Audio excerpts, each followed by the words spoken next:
සූකිරි පුංචාගේ කතාව. එකමත් එක රටක හිටියා සූකිරි කියලා පුංචි මීපැටියෙක්. මේ පුංචි මීපැටියට කැලේ සත්තු කවුරුත් ආදරෙයි. එයා කාටත් හරියට උදව් කරනවා. කවුරුත් එයාට සූකිරි කියලා කිව්වේ එයා හරියට හුරුබුහුටි හන්දයි. දවසක් සූකිරි නිදාගෙන ඉන්නකොට කවුද ලুকু සතෙක් මහා හයියෙන් අඬනවා ඇහුණා. හරියට කුණාදුවක් එනවා වගේ මහා සද්දයක්.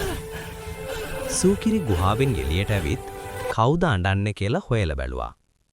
බැලින්නම් කොටි මාමා බිම පෙරලි පෙරලි අඬනවා. සූකිරිට බයත් හිතුණා.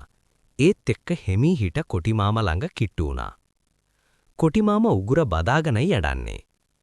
මොකද කොටි මාමේ අඬන්නේ? සූකිරි අහුවා.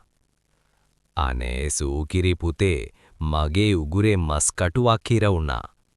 කොටි මාමා තවත් හයියෙන් අඬන්න ගත්තා. කොටි මාමා නපුරු වුණත් සූකිරිට කවදාවත් වරදක් කරලා නැහෙනි.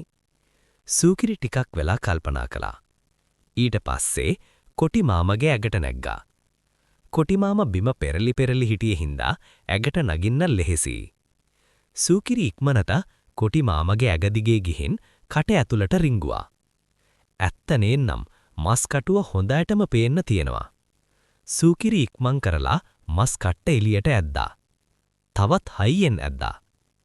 කොටි මාමත් සද්ද නැතුව පුංචි ළමෙක් වගේ කට ඇරගෙන බලන් හිටියා. වේදනාව දැනුණත් කෑ ගැහුවේ නැහැ. එතකොටම ඔන්න මස් කට්ට ගැලවිලා සූකිරිත් එක්කලාම එළියට විසි වුණා. කොටි මාමා යාන්තම් ඇඩිල්ල නවත්ත ගත්තා. කොටි මාමට හරි සතුටුයි. එයා සූකිරිව අල්ලලා අත උඩින් තියාගත්තා. සූකිරි, උඹ හොඳ ළමයෙක් පුතේ. උඹ මට කරපු මේ උදව්වට මීට පස්සේ කවදාවත් මම මීයෙන් අල්ලන්නේ නැහැ. කොටි මාමා සූකිරිට පොරොන්දු වුණා. පුතේ, ඔයාට මගේ කට ඇතුළට යනකොට බය හිතුනේ නැද්ද? කොටි මාමා සූකිරිගෙන් ඇහුවා.